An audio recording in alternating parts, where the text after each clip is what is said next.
Some of my greatest, most reflective moments where I'm able to process my emotions and reconnect to sometimes things I don't feel comfortable connecting to in front of people because,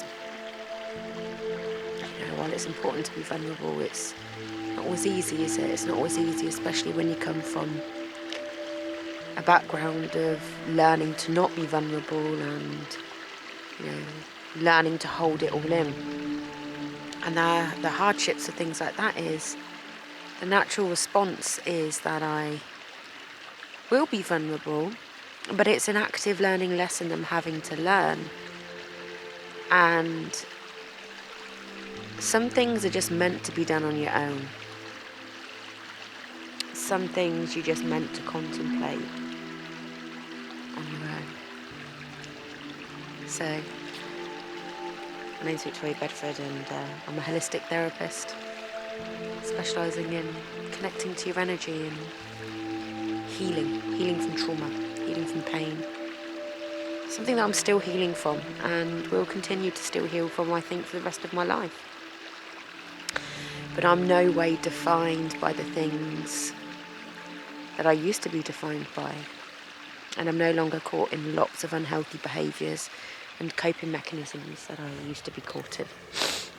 So join me today on my little journey at the moors. Oh my God, look how beautiful.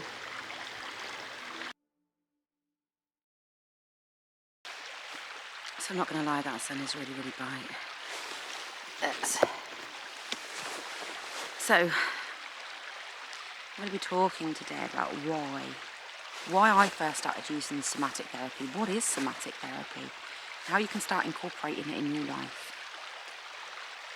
When we have been through hugely impactful childhoods, now I want to use the word trauma, but in a way I don't, because so many people are stuck on what trauma means. Sexual abuse on a mass scale,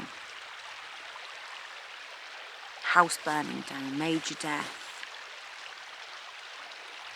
all what society believes are major traumas. Like, we can look at it and say, yeah, that's a major trauma. People are caught in believing that that is just trauma.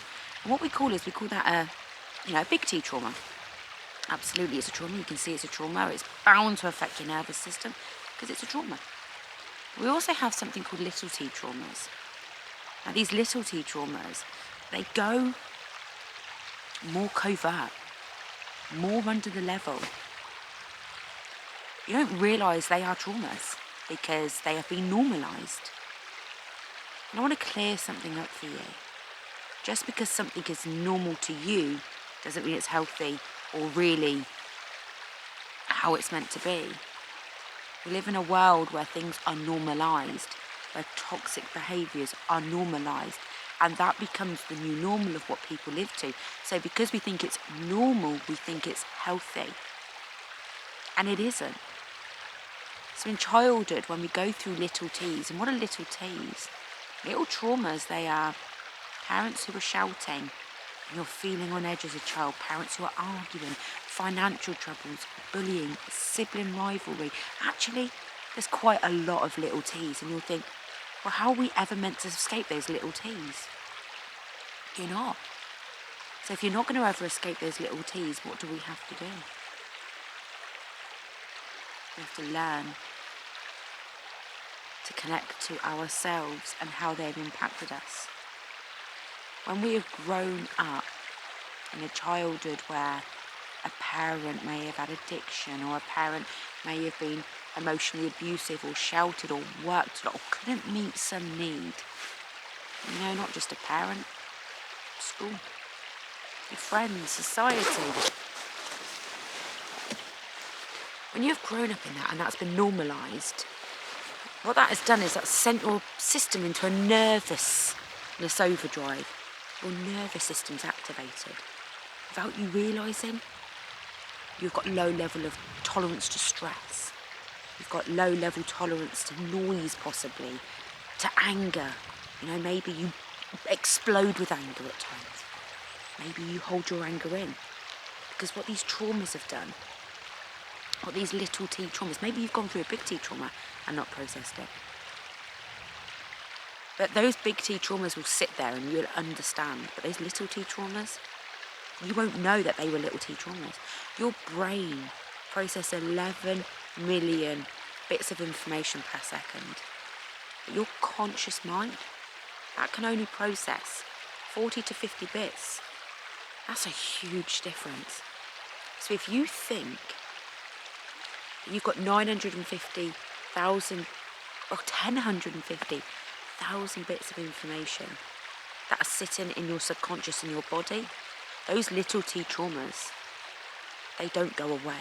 Having a dog die, it's not necessarily your parents' fault how those little T traumas happened, because no parent can be aware of every need a child has. You may have been a hugely sensitive child, an empathic child. And this is why we say no two children grow up in the same environment. You may grow up in the same house, but you won't have the same parents, because bearing in mind they are, if there's 2 years difference, that parent's in different stages of their lives. You may trigger that parent differently. Understanding that, bringing it back to ourselves and recognising, look, we may blame our parents, we may blame our caregivers. That's not what this video is about. You may recognise in some of your children, if you're watching this, that they may have gone through little T or big T traumas. There's nothing we can do about the past, unfortunately. What we can do is we can connect. We can connect. The emotional resilience, the emotional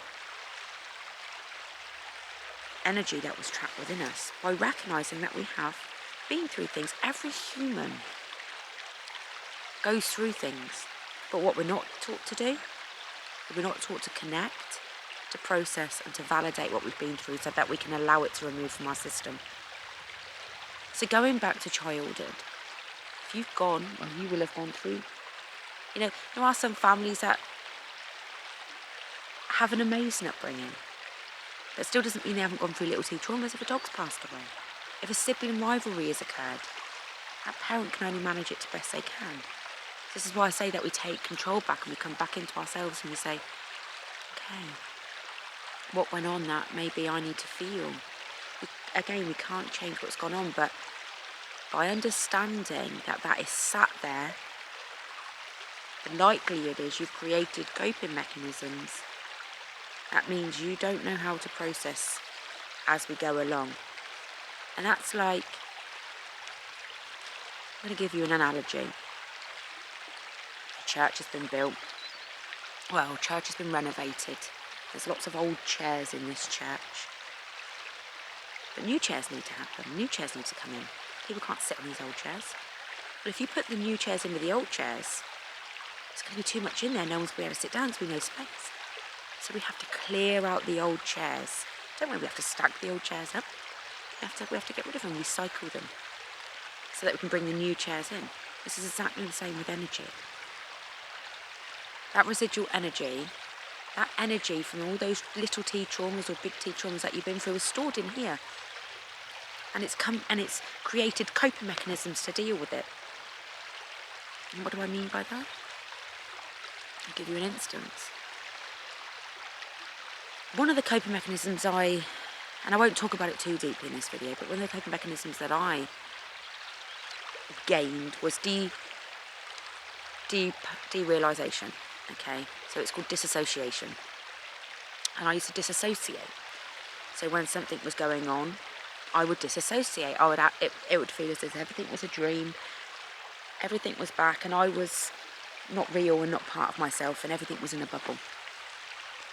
And that is because my stimulus, my body, had gone into overdrive.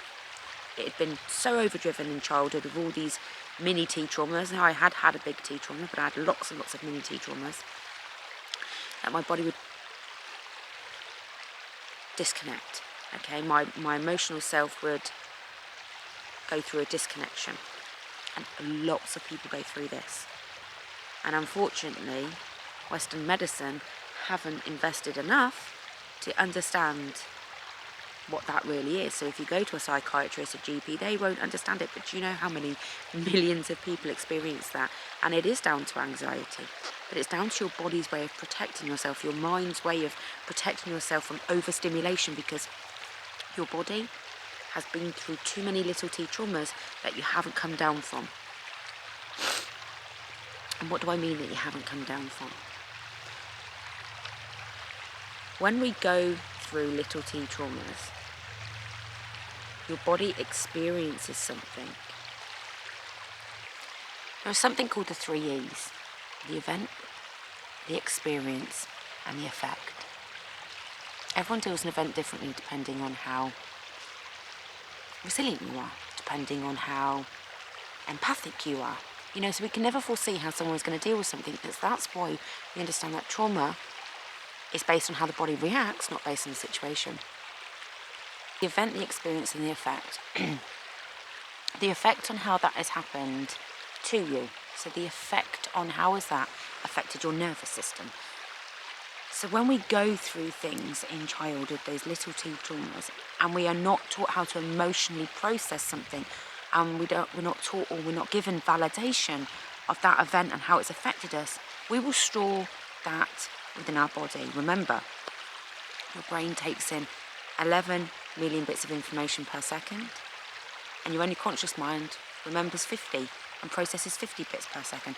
So that tells you that if you haven't got anyone else there enabling you to process the emotion that you will feel behind that event, that effect will stay within your body because you haven't been able to process it. We know ourselves, if we don't process something, it doesn't go anywhere. It turns into anger, it turns into another emotion.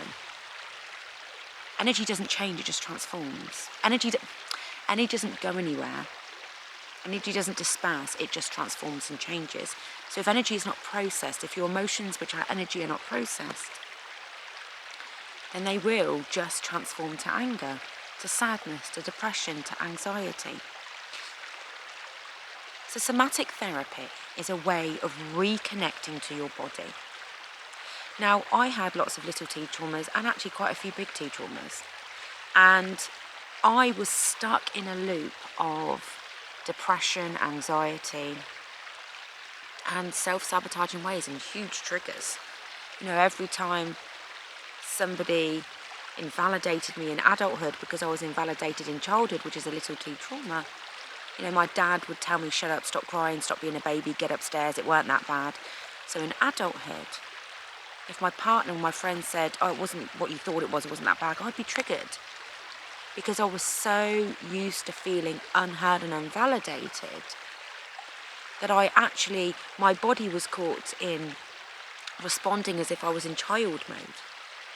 And that's how we see people revert back to child mode. You're acting like a baby, you're acting like a 5-year-old, because they are. They're caught in child mode of emotion that they couldn't process. I couldn't process that emotion, I wasn't validated in childhood. So my friends aren't always able to validate me, but what I can do is recognise I need that form of validation, in the sense I have to validate myself. If my friends tell me it wasn't that bad, I have to validate myself and say, you might not have meant it to be that bad, but it felt that to me. And actually, I'm going to validate that felt that to me. And how I would do that is I would sit with what had happened, and I would relax my body. I really relax my body. Feel for tension in my shoulders, in my nose, in my chest, in my body. And I would think about the situation that happened and how invalidated I felt.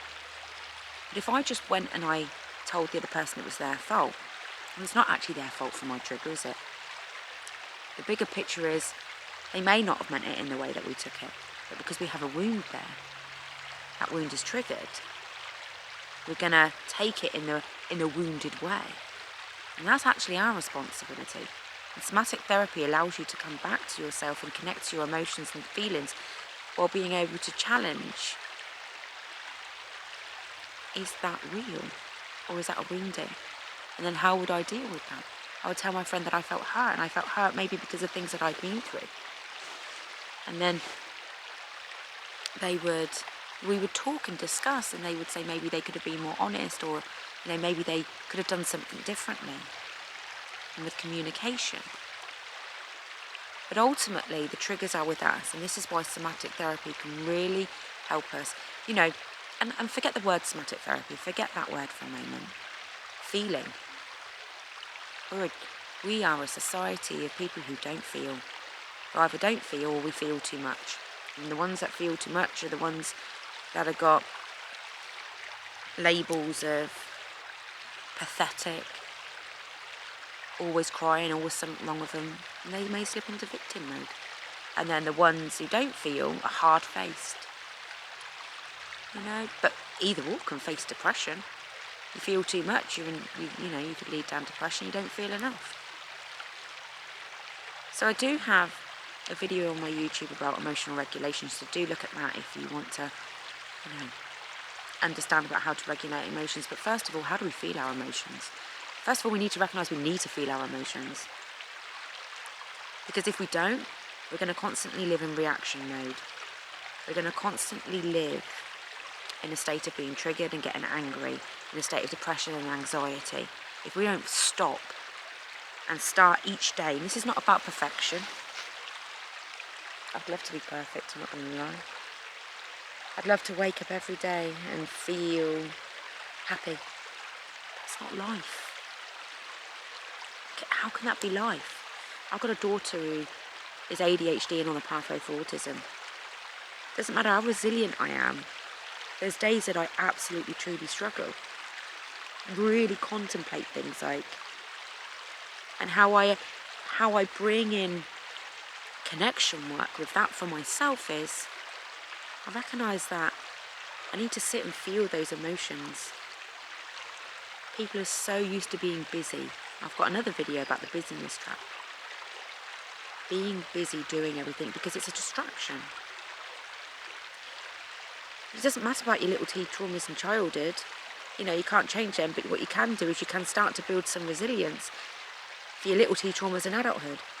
Relationship breakdowns, friendship breakdowns, death of dogs, death of parents. These are traumas, big T's, little T's. We don't learn to connect to our emotions. Those big T traumas and little T traumas, they stay and they create anger, they create you being annoyed, they create you feeling like life isn't worth living. So this is one way. Not everyone is able to come out to environments like this, I get that. You have local parks. You can take a little walk. I'm not going to lie when I say we can all make excuses. I made an excuse yesterday to not go swimming. I was extremely tired. But I knew yesterday wasn't an excuse because I normally go swimming. Yesterday I needed to take a break. But if we are constantly saying that I can't do it, we are choosing to stay in a discomfort we're used to because we're scared of a discomfort that we're not used to. No one says you have to go run a marathon. You just have to walk down to the end of the road and find a local park and sit in it. Reconnecting to our body and our emotions helps us build a bigger tolerance window. Because if you don't connect to your emotions and you don't understand what your emotions are trying to tell you or what they're doing in here, your tolerance window is going to be really small. And somebody says something to you, you're going to take it so personally and get so angry because you're going to feel victimised by that person. You're going to feel like they are treating you poorly, and they are, but how you learn to take that on as your own is a big key. From childhood, we've internalised a lot. We've internalised our parents' behaviour, society's behaviour, school behaviour, teachers, friends. In adulthood, one of the biggest lessons is learning to not internalise. Learning that the only thing we're ever control of is ourselves. And we have some control over situations. But actually, every day is a new day, and every day has the potential to bring something different and something good, something bad, if that's what we label it, or everything that just is. So learning to connect yourself as each day showing up. Slow down your life for one. Okay, you have to start slowing down your life. No, you don't want to hear that. I'm sorry. If you don't slow down your life, your life is going to go so fast. And you're going to have so many regrets. When you slow down your life, and you connect to life daily, then you're going to make choices that you think you could have made a different choice. But when you start actively, consciously choosing to live your life each day in a different way, there really is no regrets. You learn not to have regrets, because we could always do something different. But if we're consciously making a choice, we're choosing what we feel is right at that time. You can't get that wrong. You can't get that wrong. But if you're running day to day to day, every day, and you're not actively, consciously choosing parts of your life, you're going to make unconscious choices based on your wounds of your past. You're going to constantly choose to shut down from friends. You're going to constantly choose not to always answer your phone. Now, self-care is important. Absolutely. Can't always answer your phone. Can't always be available. You'll know if you're being emotionally unavailable, if you're shutting down, because you'll be pulling away. Connecting to yourself breathing-wise. Putting both feet on the floor. Having your back straight. Slowing your breath down. Taking that nice big belly breath in through into here. Okay, into your abdomen.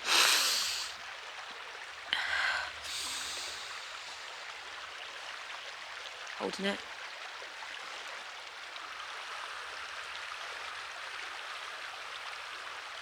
Slowly breathing out. Maybe rolling your neck.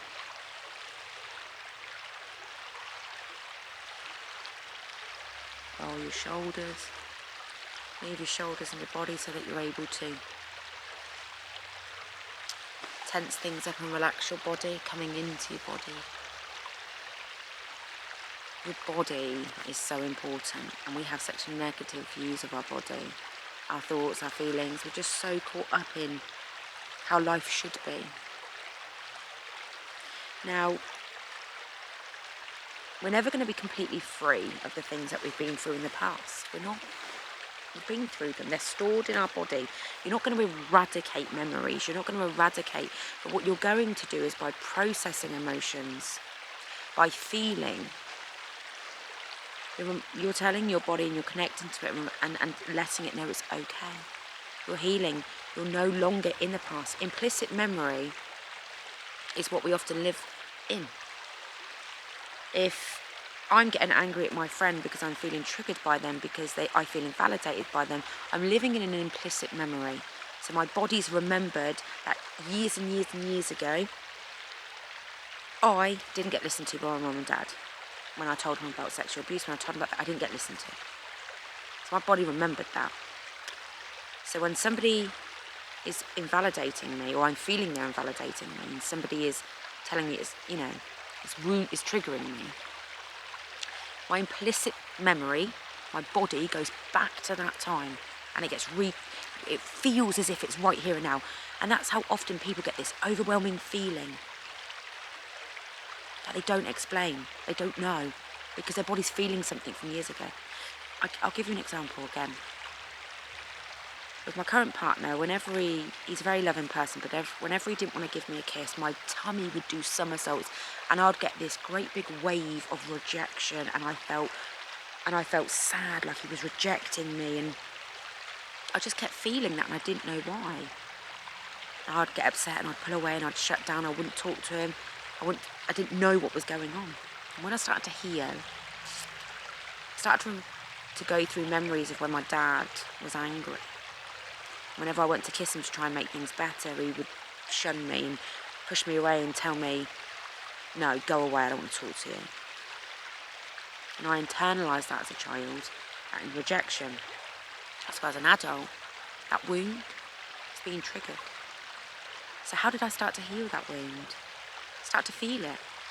For one, I brought the memory to the surface, and sometimes people say the memory is, you don't always have to bring the memory to the surface. You don't always know the memories. But you can feel the wound. I felt it. I knew this must be a wound. So when he next said, no, I don't want to give you a kiss, I said to him, I'm not going to shut down this time, I'm sorry. I just feel rejected. And he's like, I'm not rejecting you. I'm just a little bit tired or I'm a little bit angry myself. And that would allow me to process that it wasn't a rejection. That actually what was occurring was he needed autonomy. He needed his space. And I started to process that each time. And this feeling started to go. I started to allow myself to feel it wasn't about me when he didn't want to give me a kiss. It wasn't because I was a bad person or I'd done something wrong. It's because he needed his space. And I didn't shut down. But I also let him know that when he did that, sometimes it would hurt. So sometimes he would know not to use that as a defence mechanism. Don't kiss me, go away. He started to learn himself not to use that against me because that was something that hurt me. Now, not everyone's going to do that. Not everyone's going to work with us in that way. You know, those that we really love hopefully can. But those, it's a big expectation for some people with their own wounding. So when we recognise that wounding in ourselves, exploring the feelings in our bodies that we get when things happen. When you're shouted at, what feeling do you get? If you get a feeling, explore that feeling. I feel that. Why do I feel this feeling? Was I shouted at as a child? Or actually, was I not shouted at? Did somebody shut down and never shout at me? Because there's two sides of everything. If somebody shuts down and never shouts, when you get shouted at, you could have a response because you're not used to that form of emotion. Or if somebody shouted at you, you can get that. How we start to heal it is we start to learn healthy ways of facing it. When somebody shouts at us and we feel that, we go away and we process that feeling and we say, how do I want to change that? Anger's healthy to a certain extent, and people are going to get angry. We can't expect people not to shout around us ever. Now, if shouting happens all of the time, we can express that actually, but we can't make somebody never shout. It's about us learning to process how we deal with that. We can either remove ourselves, we can say we're not comfortable with that right now, or we can say, I'm sorry that you're feeling that angry, is there anything I can do? Your nervous system's been activated from childhood. If you have gone through mini T traumas that you haven't processed, which means your nervous system is on. It means that your nervous system pedal, and I don't want to give all these fandangled words, which I could do, hippocampus, and I could give all of that, but I don't want to because not everyone knows what those words mean. So I'm going to talk about that. We have two pedals with our nervous system. We have the gas and we have the brake. And when people go through things in childhood that they don't deal with or process or know how to emotionally release, your brake is put on because you're constantly trying to cope with it. But when you reach a max of coping with it, anything extra, it's going to overflow, isn't it? It's going to trigger you, anger you. So parasomatic therapy is putting the brake on, slowing down your life. Doing meditation, not to speak to spirit, not to connect with anything, to lower down your cortisol levels, to lower down your nervousness. Breathing exercises. When I worked with a client the other day, she said to me, when I did that deep breathing, I instantly started to feel relief. Brilliant. You will. Because everyone breathes shallowly. You're not having enough oxygen in your body. You're not slowing your heart rhythm down. We're running around like that, and we're anxious, and our rhythms are running around. We're needing to slow our heart rate down. I say or not. I wish I didn't. Autoimmune diseases are coming from stressed bodies. Stress is the biggest silent killer. It causes heart attack, cardiac issues. It causes rheumatoid arthritis. It causes back problems. It causes a lot of things. Ibuprofen is a stress reliever. It's a stress hormone. It's a stress relieving hormone. Isn't that funny? That ibuprofen, one of the biggest tablets that we use to reduce inflammation in the body, is a hormone that releases stress, that calms stress down. Just sit with that for a moment. Stress is the leading factor in so many things like fibro, like IBS, Crohn's, and people who have very low immune systems have high levels of stress in their body, of stress hormones in their body. And I know that. I've explored it, I've researched it because of mine. because of all the diagnoses I've had through the years. So there are so many benefits to starting to calm down your nervous system, learning mindfulness, meditation, breathing techniques, slowing your life down. All of this may seem like fang-dangle shit. I'm sorry, you know, I'm sorry that it does, that it feels as if we are hippies. But a normal has been created that's very unhealthy. Mass, you know, we live in a society that, well, that's normal. It's normal to work all those hours, but it's not healthy. It's normal to hit your kids, but it's not healthy. It's normal to shout all the time, but it's not healthy. It doesn't do your body good. It's normal to drink every weekend, but it's not healthy. We are normalising and living in forms of denial. And this is leading us to have very destructive life patterns and very deep depressions. Now I'm hoping that, oh my belly, I need something to eat. I'm hoping that you've been able to take something from this video today. And I'm going to be bringing obviously more videos to you. There is meditation videos on my page, relaxation meditation videos. There's going to be more chakra work videos. I do have a Facebook page if you wish to follow me on there, which is the Spiritual Hub on Facebook. And I have a subscribers group on that Spiritual Hub where I work with people, do group sessions, and I, you know, I also do coaching. I do healing coaching and spiritual awakening coaching. So I'm really hoping that you've gained something from this video. We have a dog walker coming, so this is ending just in time. All my love to you guys, and thank you for watching.